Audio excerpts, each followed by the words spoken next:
Dear students, a very warm welcome to all of you in my today's lecture of Strategic Management. In today's lecture, we will discuss upon the topic features or characteristics of strategy. यानी कि आज के lecture में हम discuss करेंगे कि strategy के main features क्या हैं, इसकी मेन कैरेक्टरिस्टिक्स क्या क्या हैं। सबसे पहले जो फीचर है इसका, that is it is generally long range in nature, though it is valid for short range situations also and has short range implications.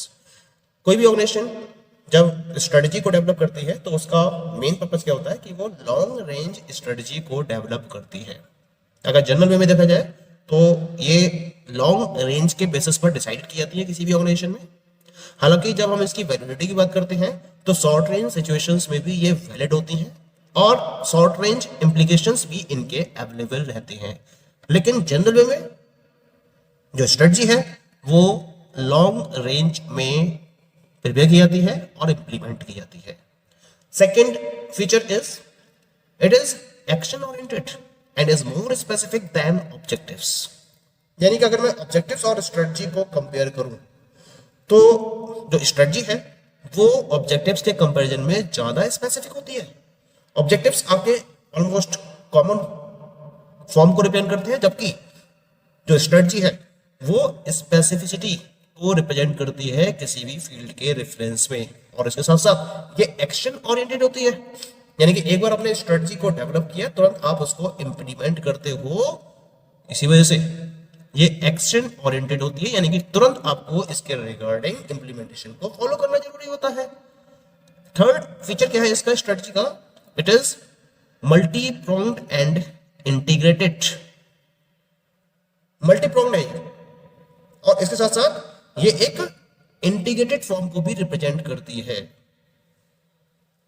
Fourth one is it is flexible and dynamic.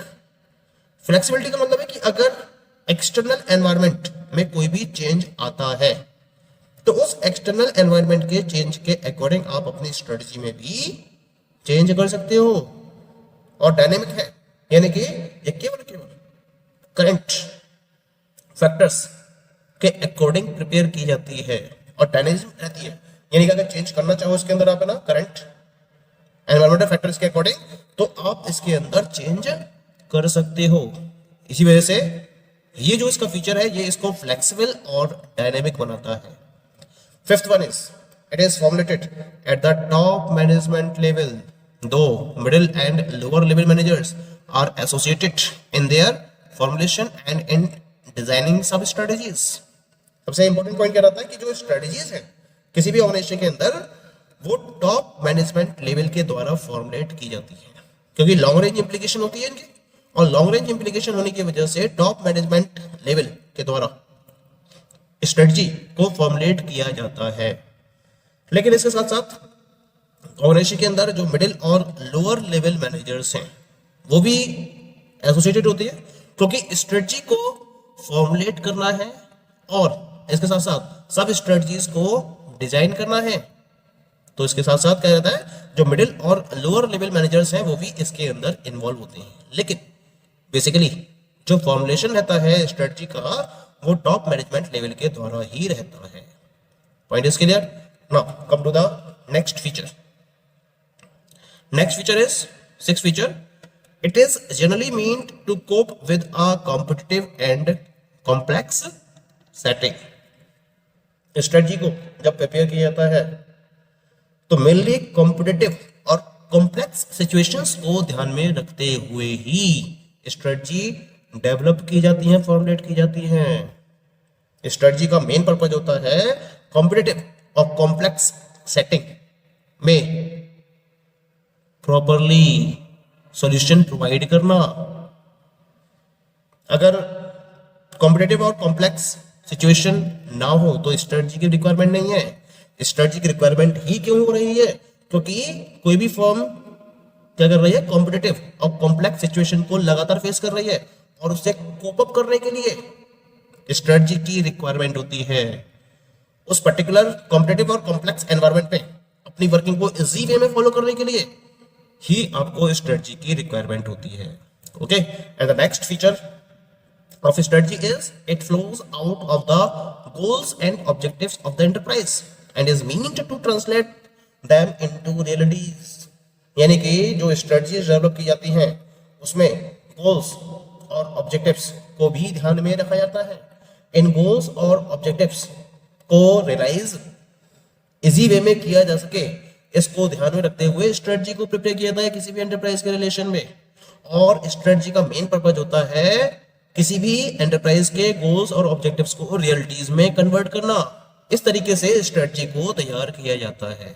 यानी कि आप किसी भी enterprise के द्वारा decide किए हुए goals और ऑब्जेक्टिव्स को किस तरह से रियलिटी में कन्वर्ट कर सकते हो, उसके लिए ही स्ट्रेटजी को डेवलप किया जाता है. Okay, so these all are the different features और characteristics of strategy. The next feature of strategy is it is concerned with perceiving opportunities and threats and seizing initiatives to cope with them. It is also concerned with development of limited organizational resources in the best possible manner. यानी कि जो strategy जब formulate की जाती है तो environment में या एनवायरमेंटल फैक्टर्स को कंसीडर करते हुए स्ट्रेटजी को फॉर्मुलेट किया जाता है और उनको प्रॉपर्ली एनालाइज करने के बाद अपॉर्चुनिटीज और थ्रेट्स को परसीव किया जाता है और इसके साथ साथ इनिशिएटिव्स को सीज किया जाता है जिससे कि आप थ्रेट्स के साथ में या इन पर्टिकुलर एनवायरमेंटल फैक्टर्स के साथ में प्रॉपर्ली कोप अप कर सको. इसके साथ साथ जो भी ऑर्गेनाइजेशन के पास लिमिटेड रिसोर्सेज अवेलेबल है इनको बेस्ट पॉसिबल वे में डेवलप करने के पॉइंट ऑफ व्यू से भी स्ट्रेटजी को फॉर्मुलेट किया जाता है. Next feature of strategy is it gives importance to combination, sequence, timing, direction and depth of various moves and actions, initiatives taken by managers to handle the environmental uncertainties and complexities.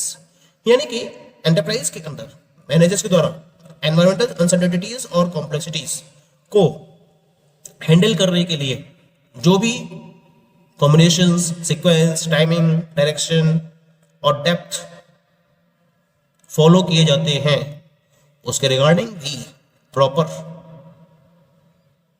Initiatives provide किए जाते हैं by the strategy.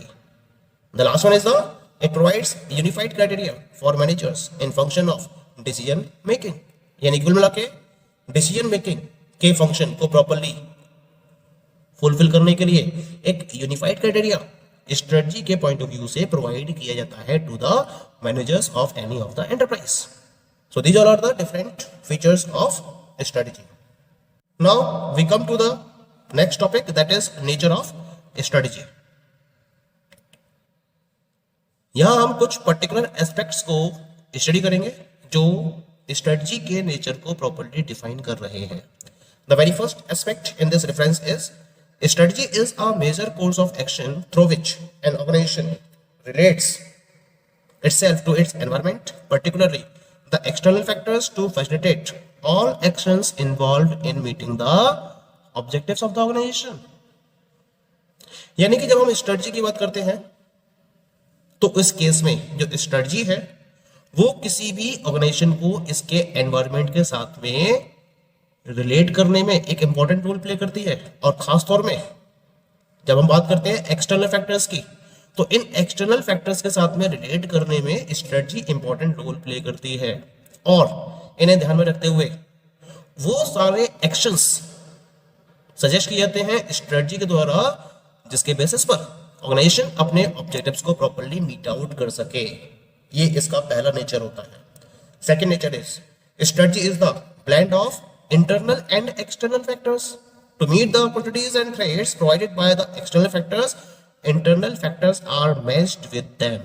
यानी कि एक तरीके से strategy जो है वो इंटरनल और एक्सटर्नल फैक्टर्स की ब्लेंडिंग है. जब हम इंटरनल और एक्सटर्नल फैक्टर्स को प्रॉपर्ली ब्लेंड कर देते हैं तो उसके बेसिस पर स्ट्रेटजी वर्ड एग्जिस्टेंस में आता है. अपॉर्चुनिटीज और थ्रेट्स को मीट आउट करने के लिए ये जो अपॉर्चुनिटीज और थ्रेट्स है ये कहां से अराइज होती हैं? एक्सटर्नल फैक्टर्स के बेसिस पर. तो जो अपॉर्चुनिटीज और थ्रेट्स है जो एक्सटर्नल फैक्टर्स के द्वारा प्रोवाइडेड है इनको मीट आउट करने के लिए क्या करते हैं हम इनको इंटरनल फैक्टर्स के साथ में मैच करते हैं. ये इसका सेकंड नेचर हो गया। थर्ड नेचर क्या है इसका? Strategy is the combination of actions aimed to meet a particular condition, to solve certain problems और to achieve a desirable and. The actions are different for different situations. यानी कि strategy का मतलब हम single action से लेकर नहीं चलते हैं, यहां हम कॉम्बिनेशन ऑफ एक्शंस को कंसीडर करते हैं, जिनका मेन पर्पस क्या होता है? एक पर्टिकुलर कंडीशन को मीट आउट करना, सर्टेन प्रॉब्लम्स को सॉल्व करना, डिजायरेबल एंड्स को अचीव करना। डिफरेंट डिफरेंट सिचुएशंस के लिए डिफरेंट डिफरेंट एक्शंस फॉलो किए जाते हैं। ऐसा नहीं है कि डिफरेंट सिचुएशंस हैं और आप एक ही एक्शन से प्रॉपर सॉल्यूशन सर्च आउट कर लो, and it is not possible. Different situations के लिए डिफरेंट एक्शंस को फॉलो किया जाता है बाय द स्ट्रेटजी। ये हो गया इसका third nature. Fourth nature is strategy requires some systems and norms for its efficient adoption in any organisation. Strategy को अगर आपको प्रॉपरली इंप्लीमेंट करना है तो उसके लिए आपको एक प्रॉपर सिस्टम की रिक्वायरमेंट होती है, क्योंकि अगर आप किसी भी ऑर्गेनाइजेशन में एफिशिएंट वे में अडॉप्ट करना चाहते हो स्ट्रेटजी को, तो अडॉप्ट करने के लिए आपको एक प्रॉपर सिस्टम और नॉर्म्स की रिक्वायरमेंट होती ही होती है। बिना सिस्टम और नॉर्म्स के स्ट्रेटजी को एफिशिएंट वे में किसी भी ऑर्गेनाइजेशन में अडॉप्ट नहीं किया जा सकता।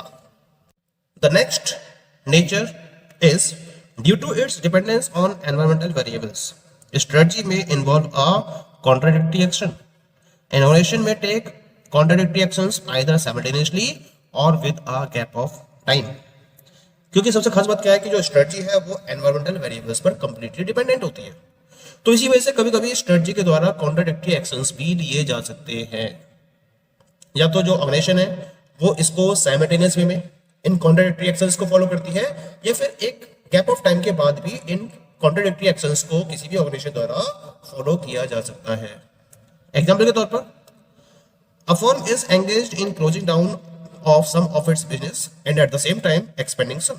मान लीजिए एक फर्म है जो मल्टी बिजनेस में इन्वॉल्व है, तो एक पर्टिकुलर बिजनेस या कुछ बिजनेसेस इसके ऐसे हो सकते हैं जहां ये उन्हें क्लोज डाउन करने की तैयारी में है, लेकिन कुछ बिजनेसेस के ऐसे भी हो सकते हैं जहां पर ये उन बिजनेसेस को एक्सपेंड करने की तैयारी में है।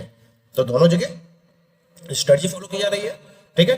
तो इसी वजह से ये दोनों एक्शंस क्या हैं? These are the contradictory actions. Next one is the strategy is future oriented. Strategic actions are required for new situations which have not arisen before in the past. कैसी है स्ट्रेटजी? फ्यूचर ओरिएंटेड होती है, यानी कि future के regarding action को follow करने के लिए हमें स्ट्रेटजी की रिक्वायरमेंट होती है। जब हम स्ट्रेटजिक एक्शंस की बात करते हैं तो हमें नई सिचुएशंस की रिक्वायरमेंट होती है जो पास्ट में कभी भी अराइज ना हुए हो। तो ऐसे पर्टिकुलर सिचुएशंस, नई सिचुएशंस जो कभी भी पास्ट में अराइज ना हुई हो, उनके लिए हमें स्ट्रेटजिक एक्शंस की रिक्वायरमेंट होती है। And the last one is the strategy provides overall framework for guiding enterprise thinking and action.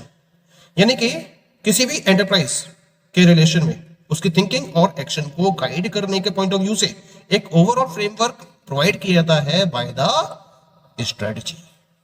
Okay, so these all are the points which clearly define the nature of strategy. Thank you.